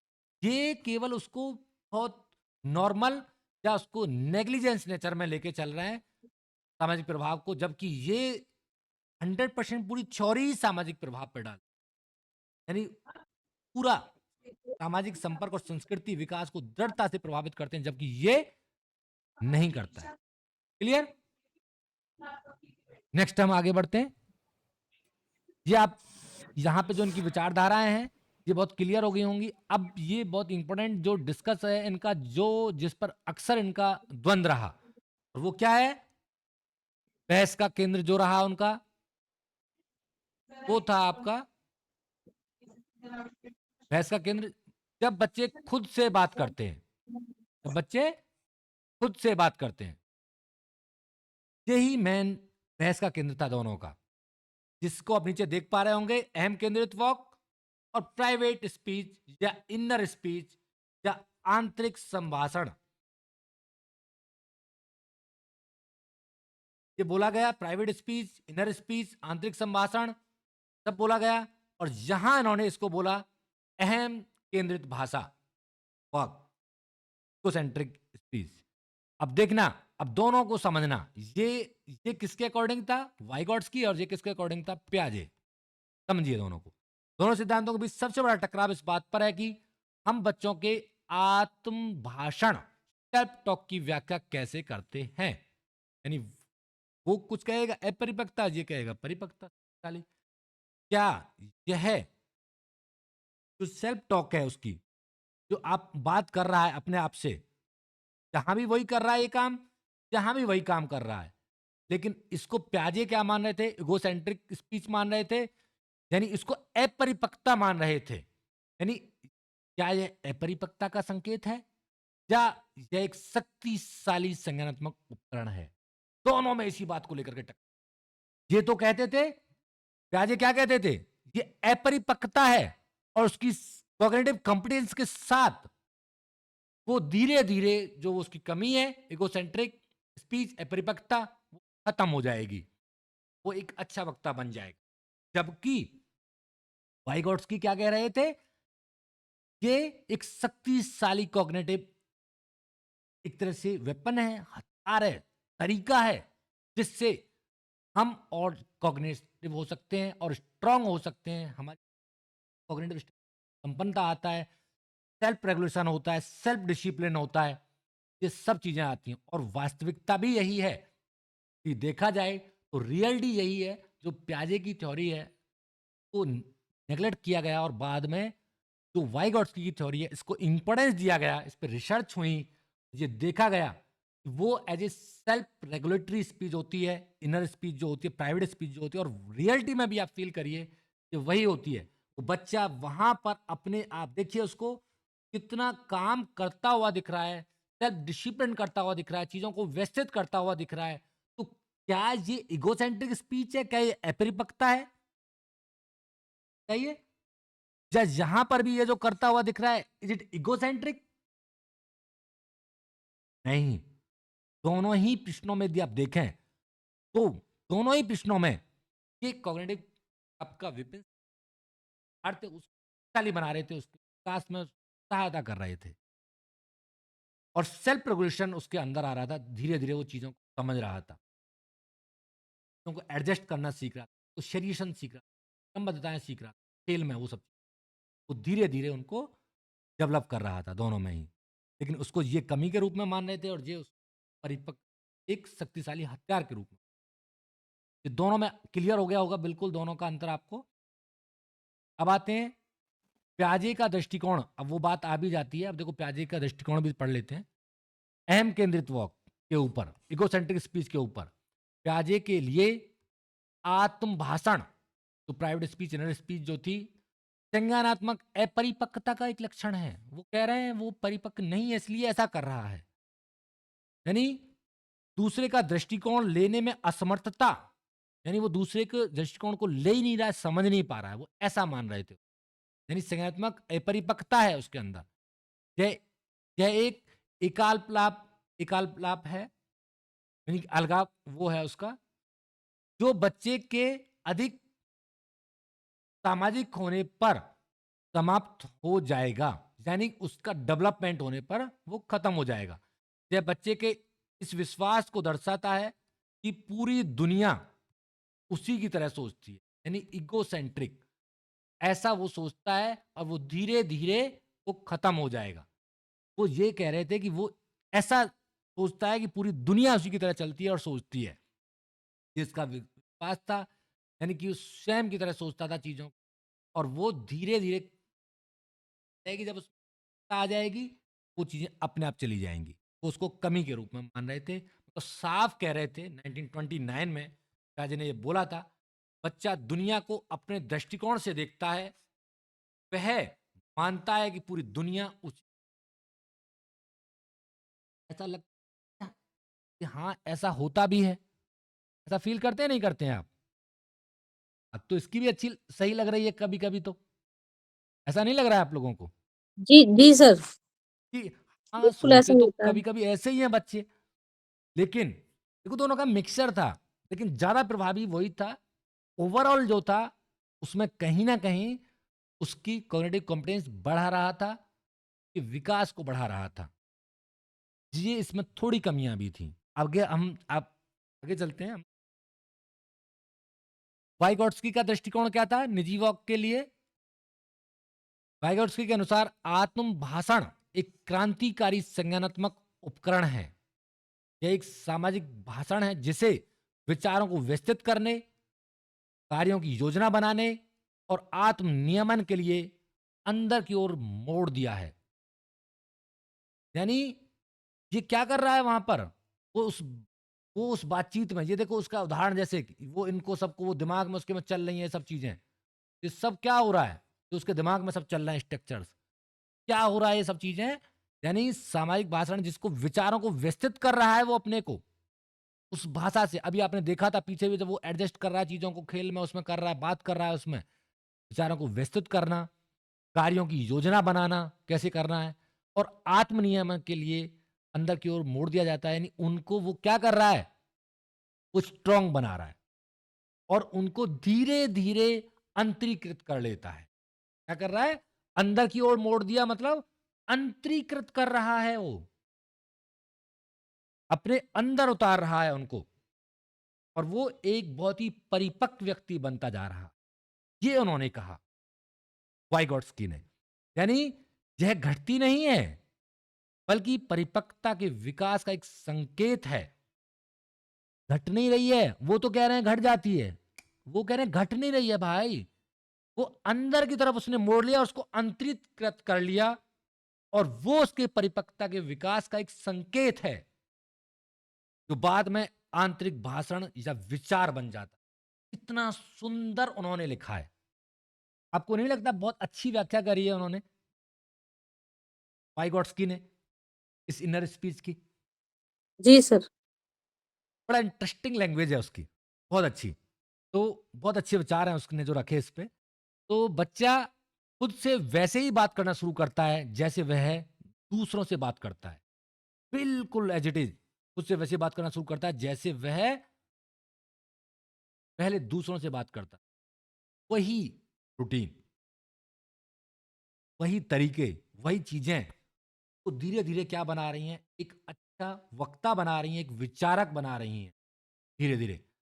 वो उनको धीरे-धीरे अडॉप्ट करता हुआ अपने अंदर, ऐसा तो है नहीं कि वो आंतरिक संभाषण कर रहा है, जब विचारों को विस्तृत करके किसी समस्या का हल खोज रहा है, अपने आप ही उसको उधेड़ रहा है, बुन रहा है, किसी खिलौने को ही वो सोच के देखिए, वो किसी खिलौने को लेकर के बैठा है और उसको वो तोड़ रहा है, फिर खेल रहा है उसके साथ में, या उसने कोई ट्रक ले लिया है और उसको चला रहा है, उसमें वो कुछ चीज़ें लोड भर रहा है और उसको आगे गाड़ी की तरह खींच रहा है और करता चलता है वो अक्सर ऐसा कि देखो अब गाड़ी ऐसे जाएगी, पुल पे ऐसे जाएगी, ऐसे करूँगा मैं, ऐसे जाएगी, ऐसे घुमाऊँगा स्टीयरिंग, ये वो सब चीज़ें। क्या है सब? क्या आपको नहीं लगता कि वो उन चीज़ों को सीख रहा है जो एक बड़ा वयस्क व्यक्ति उन चीज़ों को कर रहा होता है जब वो ड्राइविंग के समय करता है चीज़ें? ऐसा नहीं लग रहा है आपको? उन विचारों को इसी तरह से व्यवस्थित नहीं कर रहा है वो, कहीं न कहीं, और उनको अंदर अपने वो ले रहा है धीरे-धीरे, और वो वही उसको कहीं न कहीं हेल्प कर रहे हैं आगे। उन विचारों में मदद कर रहा है, आगे जो बनने वाले हैं। ठीक है? अब शोध भी क्या कह रहे हैं? शोध भी यही कह रहे हैं, इस पे ज़्यादा हम फ़ोकस नहीं करेंगे। अध्ययनों में क्या पाया गया आत्म केंद्र, अहम केंद्र के बारे में? परिप्रेक्ष्य ग्रहण करने वाला निजी भाषण, पर्सपेक्टिव टॉक, प्राइवेट स्पीच, लगभग 4.5 साल की एज, यानी ये जो ग्राफ है, ग्राफ को आप देखें 50-55 उसमें, अब देखिए इस ग्राफ को यहाँ पर इस लेवल पर, ये जो आपकी नर स्पीच परिप्रेक्ष्य जो उसके रेस्पेक्ट में पर्सपेक्टिव टॉकिंग प्राइवेट स्पीच जो थी, और ये उसका ग्राफ था आयु के साथ में, वो क्या हो रही थी, ऐसे धीरे धीरे ग्रो कर रही है, और इस लेवल पर जाकर के वो मैक्सिमम होती है जब वो 50 से 60 यानी 4.5 साल के आसपास का होता है कि आयु में चरम पर होता है ये, और फिर आंतरिक हो जाता है, फिर ये खत्म नहीं होता है, ये ध्यान रखना, ये खत्म नहीं हुआ है, ये उसका आंतरिक स्पीच खत्म नहीं हुआ है, क्या हो गया है, किस रूप में कन्वर्ट हो गया, बताइए। विचारों में सर। हाँ, वो अब जो ये झुकाव है ना कर्व का, ये बता रहा है, अब वो उसके विचार जो बहुत ज्यादा लेवल में एक क्या थे, बहुत ज्यादा लेवल में इनर स्पीच के थे जो विचार, वो कम हो गए हैं और वो अंतरीकृत होकर के, यानी एक विकासवादी प्रक्षेपक वक्र का झुकाव दे रहे हैं, लुप्त नहीं हो रहे हैं, वो किसमें कन्वर्ट हो रहे हैं, एक अच्छे विचारक के रूप में कन्वर्ट हो रहे हैं। क्लियर? Permanent learning. यस हाँ, सर। बिल्कुल। ठीक है, तो अब देखते हैं कौन सही था, तो कौन सही था, एक झूठा द्वंद। अब देखिए, अब देखो क्या मजेदार है, आधुनिक मनोविज्ञान इसे शून्य संचन खेल, जीरो सम गेम के रूप में नहीं देखता है। दोनों सिद्धांत, ये हमारे लिए बहुत इंपॉर्टेंट नहीं, जो मैं बताना चाहता हूं उस पर आप फोकस करिएगा, अब वहां चलते हैं। दोनों सिद्धांत पूरक दृष्टिकोण प्रदान करते हैं, आवश्यक पूरक दृष्टिकोण, एक दूसरे को सहायता करते हुए दिखते हैं। ऐसा नहीं है कि एक के बिना दूसरा संभव है, नहीं, यदि वो उसका ब्लूप्रिंट ना, आर्किटेक्ट ना दें, जैसे प्याजे ने हमें बच्चे के दिमाग की वास्तुकला, आर्किटेक्चर दिया, नक्शा पूरा, आर्किटेक्ट उसको दिया, बच्चे के दिमाग की वास्तुकला दी, वे क्या करने में सक्षम है, आर्किटेक्ट से वास्तुकला देते हैं, क्या करने में सक्षम है, वाइगॉट्स की हमें ब्लूप्रिंट प्रदान कर रहे हैं, समाज और संस्कृति उस वास्तुकला पर कैसे निर्माण करते, देख रहे हैं, ये जो स्ट्रक्चर है, यानी वो लेबल देख रहे हैं आप, ये यस सर। एक डिजाइन, एक आर्किटेक्ट दे रहे हैं, वो क्या करने में सक्षम है, और ये वाइगॉट्स की उसका एक ब्लूप्रिंट बना करके कैसे हम उस पर निर्माण कर रहे हैं, ये सब दोनों कहीं ना कहीं, ये द्वंद नहीं था, दोनों की बातों में बहुत ही प्रभाव था, तो किसी को भी हम झूठा मान सकते हैं, दोनों ही बहुत ज्यादा प्रभावशाली थे, इसलिए दोनों की थ्योरी को बराबर पढ़ा जाता है, और क्यों पढ़ा जाता है, इसका सबसे बड़ा कारण अब यहां आप देखेंगे, देखिए प्याजे की विरासत क्या मिली हमें, क्या हमें दिया प्याजे ने, ये बहुत इंपॉर्टेंट है, बहुत ज्यादा इंपॉर्टेंट है, इसको समझेंगे, बहुत सूक्ष्म रूप में हम लोग इसको समझने की कोशिश करते हैं। राजा ने क्या दिया? कक्षा में अनुप्रयोग, एप्लीकेशंस क्या थी उसकी? खोज आधारित शिक्षा, डिस्कवरी बेस्ड लर्निंग। सबसे बड़ी ताकत तो यही थी उसकी, प्याजे की, क्योंकि बच्चे को क्या माना उसने? नन्हा वैज्ञानिक, खोज करके सीखने वाला अपने आप। तो ये किसकी देन थी? खोज आधारित शिक्षा। पियाजे की। ऑब्वियसली अनेकों बार क्वेश्चन पूछा जाता है। अब आगे आइए, बाल केंद्रित शिक्षा, चाइल्ड सेंटर्ड लर्निंग, सीखने को बच्चों की विकासात्मक अवस्था के अनुरूप बनाना, ये किसकी देन थी?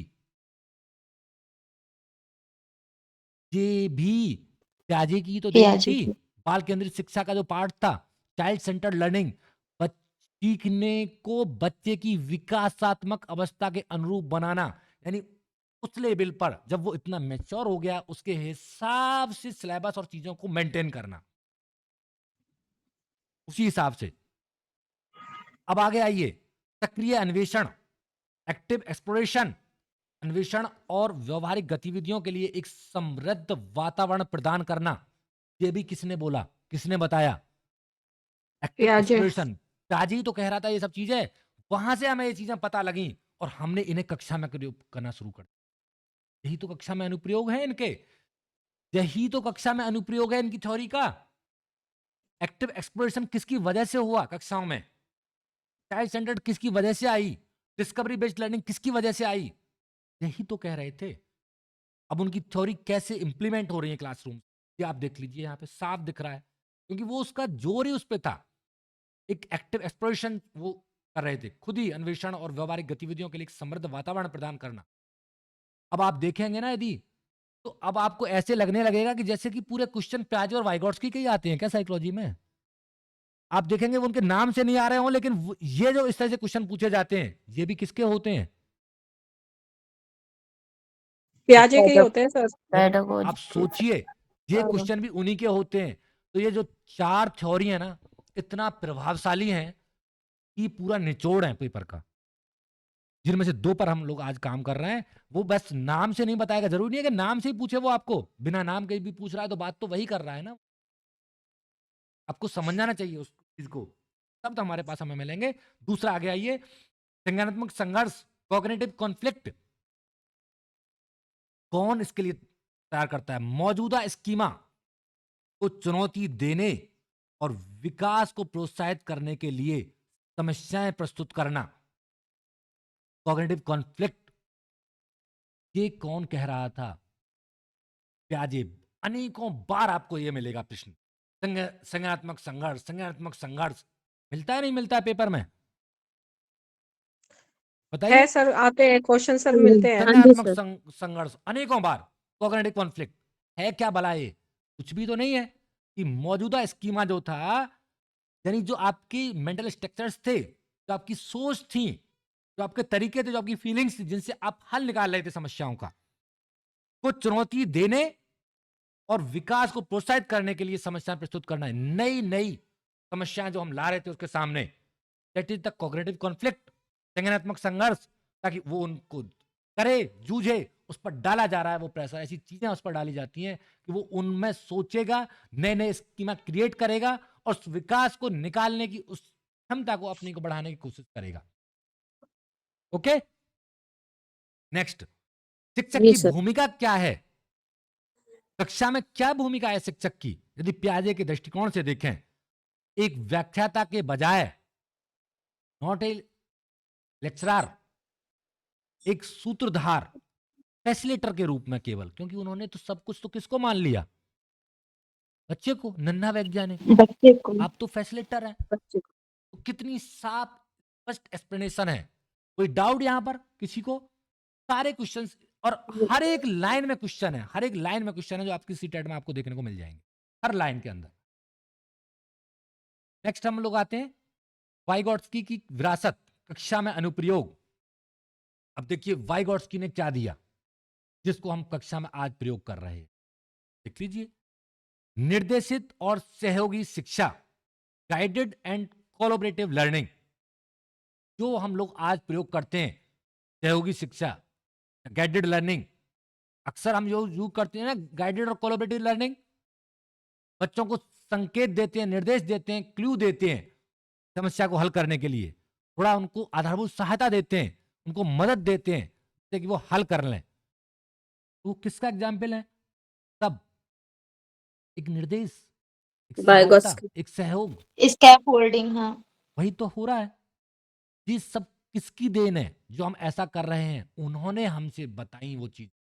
इससे ज्ञान होगा, इससे बच्चा आगे बढ़ेगा। यानी पाड़ या मचान, स्कैफोल्डिंग, पाड़ या मचान, स्कैफोल्डिंग, देखो ये उसका चित्र भी देखो यहाँ पर। यानी ये देखो, ये बच्चा, ये पौधा यहां से क्या कर रहा है? ग्रो कर रहा है, लेवल पे जा रहा है, यहां से इस लेवल पे जा रहा है। यही तो पाड़ या पॉइंट है। अरे यहां लेवल पर, मचान पे, इस पर बैठेंगे जाके हम, यहां से यहां, समझ रहे हैं? कभी नहीं भूलोगे आप इसको। अब छात्रों को उनके जेडपीडी के भीतर कार्यों को पूरा करने में मदद करने के लिए संकेत और सहायता प्रदान करना ही तो क्या था? इसका वर्डिंग था। ये किसने दिया? इसी की वजह से हम उन बच्चों को आज सहायता प्रदान करते हैं, थोड़ी चीजें देते हैं। यदि नहीं देते हैं तो उनको देना चाहिए, तब वो कहीं अटक रहे हैं कि समस्या के हल करने में। वही पार्ट या इसका फोल्डिंग है, और हम अक्सर डेली करते हैं, बस उसका हमें एक्चुअल साइकोलॉजिकल मीनिंग नहीं पता, उस शब्द को नहीं जानते। बस कर तो आप रहे होते हैं, क्या नहीं करते हैं ये आप डेली ये काम? बिल्कुल सर। बस, लेकिन उसका शब्द तो नहीं पता था ना हम लोगों को कि भाई ये स्कैफोल्डिंग होता है, ये पहाड़ या मचान होता है। क्या हम व्यवहारिक रूप में इसको प्रयोग करते हैं, इस भाषा को, इस शब्द को? नहीं करते। बस यही अंतर है। तो सहकारी शिक्षा, कोऑपरेटिव लर्निंग, ये भी किसकी देन थी? कक्षा के अंदर वाइगॉट्स की थी। छात्रों को मिश्रित क्षमता वाले समूहों में काम करने के लिए प्रोत्साहित करना, ताकि वे एक दूसरे से सीख सकें। कोऑपरेटिव लर्निंग यानी ग्रुप में, देखो ये बैठे हैं, ये अलग अलग कॉग्निटिव कॉम्पिटेंस के बच्चे हैं, इनकी संज्ञानात्मक क्षमताएं अलग अलग हैं सबकी, और उनको, उनका ग्रुप ऐसे बनाया गया है ताकि वो एक दूसरे से सीखें। इसलिए ये सिफारिश करता है, आप एक से बच्चों का ग्रुप मत बनाइए।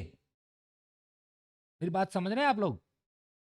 आप भिन्न भिन्न कॉग्निटिव स्ट्रक्चर्स वाले बच्चों का ग्रुप बनाइए, कॉग्निटिव कॉम्पिटेंस जिनकी अलग अलग है उनका ग्रुप बनाइए, तो वो एक दूसरे पर जाएंगी, एक दूसरे सीखेगा एक दूसरे से। यदि आपने सारे एक से कॉग्निटिव स्ट्रक्चर्स के ग्रुप बना दिए, कॉग्निटिव कॉम्पिटेंस के ग्रुप बना दिए, क्या सीखेंगे एक दूसरे से? Is it cooperative learning? बताइए। यदि हम एक से ग्रुप बना लेंगे तो नहीं नो सर, सर, नो नहीं है। सर। तो कोई मतलब ही नहीं है उसका भिन्न फिर। भिन्न भिन्न भिन्न क्षमता वाले बच्चों की बिल्कुल। विनयता। और अक्सर हम करते हैं ये सब चीजें, ऐसा नहीं है, लेकिन बस वही छोटी छोटी चीजें, हम लोगों की भी वो गलतियां रहती हैं। हम जब बच्चे एक साथ ऐसे बैठ जाते हैं, हमें उन्हें ध्यान रखना होता है कि उनको अलग अलग उस हिसाब से बैठा दें। और दूसरा उससे अगला आता है पारस्परिक टीचिंग, पारस्परिक शिक्षण। छात्र बारी बारी से छोटे समूह चर्चाओं का नेतृत्व करते हैं, रेसिप्रोकल टीचिंग, ये भी उसी का भाग है। यानी एक दूसरे से, यहां भी कहीं ना कहीं वहीं सीख रहे हैं, रेसिप्रोकल टीचिंग। बारी बारी से छोटे समूह चर्चाओं का नेतृत्व करते हैं, यानी कि अब तुम्हारी बारी, वो दूसरे देखेंगे, तुम्हारी बारी, मैं दूसरे देखेंगे। यानी कि कभी किसी का नंबर, कभी किसी का नंबर, कभी किसी का नंबर, ऐसे चलता रहता है सिक्वेंसल। एक दूसरे को जांचते भी रहते हैं वो, ठीक है। रेसिप्रोकल टीचिंग, तुम पढ़ो मैं जांच रहा हूं, तुम पढ़ो मैं जांच रहा हूं, ऐसे चलता है। क्लियर है? यस जी सर। सर। आगे शिक्षक की भूमिका क्या है इनके लिए, वाइगॉट्स्की के लिए? एक मार्गदर्शक के रूप में और ज्ञान के सह निर्माता के रूप में। ज्ञान का सह निर्माता होता है उसके साथ, और एक मार्गदर्शक होता है, यानी ऐसे। हाँ देखिए आप, यहां पर इस साथ मिल प्यार से काम कर रहा है और अपने दिमाग को बत्ती जला, ये तो हो रहा है। एक मार्गदर्शक है, इसके फोल्डिंग कर रहा है, और को कंस्ट्रक्टर है, उसका ज्ञान का उपयोग कर रहा है, अपना भी अर्जन कर रहा है। इतना बढ़िया थ्योरी है दोनों की। क्लियर? नेक्स्ट हम आगे हम लोग बढ़ते हैं। दोनों दुनिया का सर्वश्रेष्ठ एक संतुलित दृष्टिकोण। जैसे यह समझने के लिए पियाजे के चरणों का उपयोग करें कि एक बच्चा क्या सीखने के लिए तैयार है। कॉग्निटिव कॉम्पिटेंस के लिए तो किसका प्रयोग करें? पियाजे के स्टेप्स का। प्याजे का। और उसे वहां तक पहुंचाने में मदद करने के लिए किसका प्रयोग करें? वाइगोट्स्की की जेड पीढ़ी। वाइगोट्स्की। दोनों है नहीं है। कॉग्निटिव कॉम्पिटेंस के तो बता रहा है कौन? पियाजे अपने स्टेप्स में, और उसको वहां पहुंचाना जहां वो जाना चाहता है में मदद कर रहा है वाइगोट्स्की का जेड पीढ़ी। ठीक है, यानी स्वतंत्र खोज, पियाजे और निर्देशित सामाजिक शिक्षा वाइगोट्स्की दोनों के लिए अवसर पैदा करें। कि एक उनका संतुलित दृष्टिकोण है दोनों को मिला करके। और समझें कि विकास व्यक्तिगत निर्माण और सामाजिक सह निर्माण दोनों होता है। यानी कि व्यक्तिगत भी होता है क्योंकि वो भी जरूरी है, जो खोज आधारित तय खोज जो है उसकी self talk, self discovery, self inner talk, ये सब चीजें, और सामाजिक सह निर्माण भी, यानी दोनों संतुलित दृष्टिकोण चाहिए हम। ठीक है, उसमें ये सब जैसे दिखाया है ना, इसमें पिक्चर आप देखिए, एक बॉक्स है, बॉक्स के अंदर शिक्षक के लिए संज्ञानात्मक उपकरण, शिक्षक के लिए संज्ञानात्मक उपकरण क्या दिखाए हैं, ये सब दिखा रखे हैं इसमें। देखो ये आपके TLM है सब, और ये जो दिखाया है ये क्या है, ये किसका थ्योरी है? यानी एक दूसरे के सहयोग, किसको ले लिया यहाँ पर? वाइगोट्स्की। वाइगोट्स्की को। वाइगोट्स्की। एक दूसरे के विचारों को, वाइगोट्स्की को। तो यानी आप देखें, आप यदि इसको देखने की कोशिश करें तो कहीं ना कहीं सब चीजों को यदि देखा जाए तो मिला करके एक संयुक्त रूप से ये एक साझा प्रयास था दोनों का। तो एक स्थायी संवाद जो लास्ट हम लोग करने जा रहे हैं, पियाजे और वाइगोट्स्की के बीच द्वंद्व का उद्देश्य विजेता खोजना नहीं है, बल्कि एक समृद्ध चल रही बातचीत को समझना, जो हमें सबसे असाधारण यात्रा को समझने में मदद करती है। मानव मन का विकास, उनकी विरासत इस सवाल में नहीं कि कौन सही था, बल्कि इस बात में कि उनके संयुक्त विचारों में हमें आज बच्चों को बेहतर ढंग से कैसे ये क्या दे रहे थे, कॉग्निटिव कॉम्पिटेंस दे रहे थे, और ये उस कॉम्पिटेंस से कहां पहुंचा रहे थे बच्चे को, ऊंची तरक्की पर, उसको जहां जाना था कॉग्निटिव कॉम्पिटेंस स्ट्रक्चर लेकर। क्लियर? ये सभी को क्लियर हुआ? Yes sir. हाँ जी जी सर, सर। जी सर। जी ठीक सर। है।